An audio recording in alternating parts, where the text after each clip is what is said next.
بسم الله الرحمن الرحيم. الحمد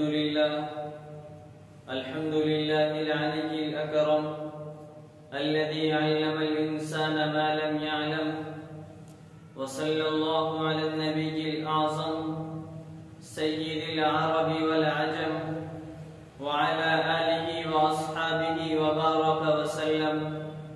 أما بعد، أعوذ بالله من الشيطان الرجيم. بسم الله الرحمن الرحيم. إنما الخمر والميسر والأنصاب والأزلام رجس من عمل الشيطان فاجتنبوه لعلكم تفلحون.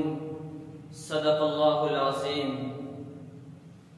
مغربی تہذیب کی وادی میں ایسے کھو گئے، مغربی تہذیب کی وادی میں ایسے کھو گئے، رات دن جو جاگتے تھے وہ دیوانے سو گئے. نشہ و شراب کا اثر ہے بس یہی منفی اثر، نشہ و شراب کا اثر ہے بس یہی منفی اثر. گم ہوئی معصومیت، بچے جنونی ہو گئے. حضرات محترم اور معزز سامعین کرام، آج کے اس محفل میں میرا موضوع ہے معاشرے میں بڑھتی ہوئی نشے کی لعنت.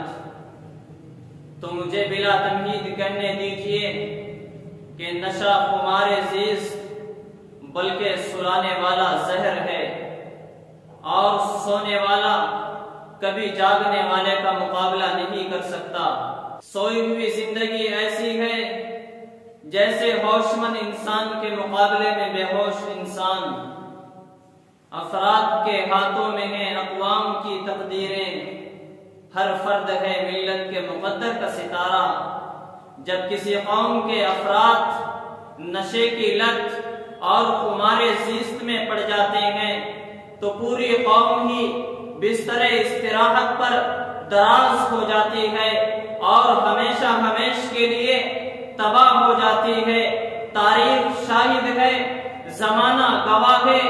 چینیوں کے بارے میں تمام مورخین نے لکھا ہے کہ وہ نشے کے عادی ہو کر تباہ حال ہو چکے تھے، لیکن جب انہیں اپنے طویل خواب غفلت کا احساس ہوا تو علامہ اقبال کو کہنا پڑا کہ گراں خواب چینی سنبھلنے لگے، ہمالیہ کے چشمے ابلنے لگے.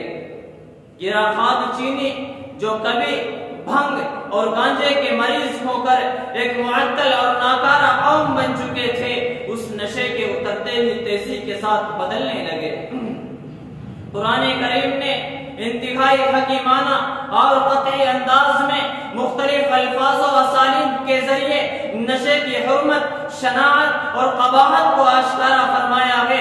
اللہ رب العزت نے نشے کی حرمت کو بت پرستی کے ساتھ بیان فرما کر بتا دیا کہ یہ برائی گویا شرک کے مماثل ہے. اسے نجاست و پلیدی قرار دیا، اسے شیطانی عمل بتایا، اس سے بالکلیہ اجتناب ضروری قرار دیا، اس سے اجتناب کو فلاح کا ذریعہ بتایا، اس کی حرمت کا سبب واضح کیا اور آگاہ کر دیا کہ شیطان تمہیں نشے کا عادی بنا کر اللہ کی یاد اور نماز سے غافل کر دیتا ہے. اس کی ظاہرناکیوں اور مضرتوں کی وجہ سے اللہ کے نبی نے بھی مختلف الفاظ میں اس کی مذمت بیان فرمائی. ایک جگہ شراب کو ام الخبائث قرار دیا، ایک دوسرے موقع پر فرمایا کل مسکر حرام، کہ ہر نشاور چیز حرام ہے. شراب کو ام الخبائث ہونا اگر سمجھنا ہو تو یہ واقعہ دل کے کانوں سے سنیے.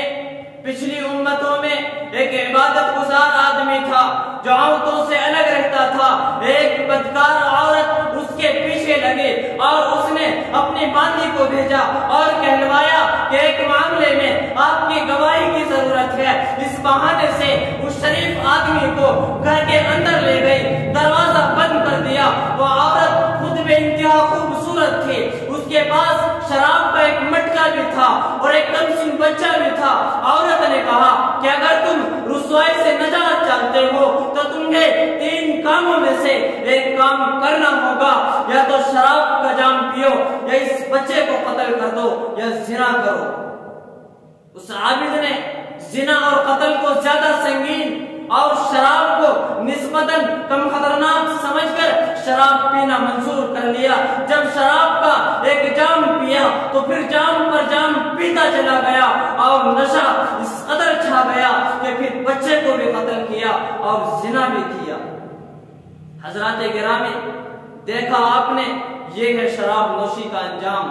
شراب کی عادت انسان کو اسی طرح رسوا کر دیتی ہے اور بسا اوقات ایمان سے بھی محروم کر دیتی ہے۔ صحابہ اکرام کی بے مثال اطاعت کا جذبہ دیکھیے۔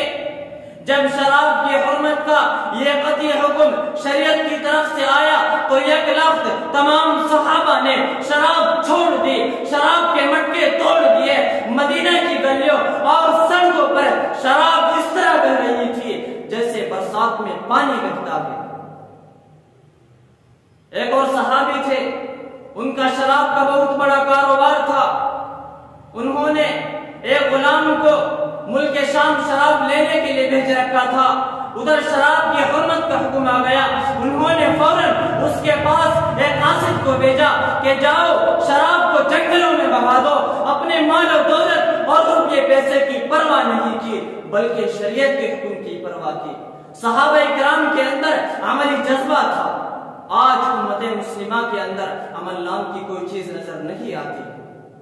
حضرات، شراب، بھنگ، افیون، ہیروئن، چرس، کوکین اور ان کے علاوہ اور بھی بہت سی معلوم اور نامعلوم اشیاء نشہ ہے جو ایک جیتے جاگتے چلتے پھرتے انسان کو کچھ ہی عرصے میں لاش میں تبدیل کر دیتی ہے۔ خاص طور پر ہیروئن کے استعمال سے ہماری قوم کے نوجوانوں کی بڑی پیمانے پر بربادی عمل میں آئی ہے۔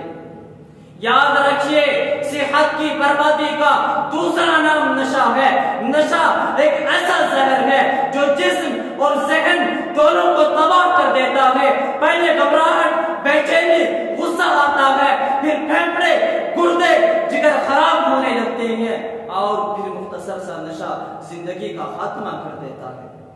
یاد رکھیے، نشہ انسان کو انسان سے حیوان بنا دیتا ہے۔ وہ بچوں کو مارتے، بیوی کو پیٹتے ہوئے بھی درد محسوس نہیں کرتا۔ اکثر ایسے لوگ اپنی ماں تک کو بھی نہیں چھوڑتے۔ ایک بات دل کی تختی پر لکھ لیجئے کہ نشے کی لت اتنی خطرناک لت ہے کہ نشہ ڈھونڈنے والا 17 سال کا نوجوان زمین کی تہ سے بھی نشہ ڈھونڈ لیتا ہے، جبکہ پولیس آفیسر نشہ سپلائی کرنے والوں کو نہیں ڈھونڈ پاتی۔ میں پوچھنا چاہتا ہوں درد مند انسانوں سے، وہ مجھے بتائیں کہ نشہ سپلائی کرنے والا جیلوں اور ہسپتالوں تک کیسے پہنچ جاتا ہے؟ کیسے صحت مند ہوئے لوگ نشے کے عادی پھر سے نشے پر لگ جاتے ہیں؟ میں یہیں پر اپنی تقریر کو ختم کرتا ہوں۔ وآخر دعوانا الحمدللہ رب العالمین۔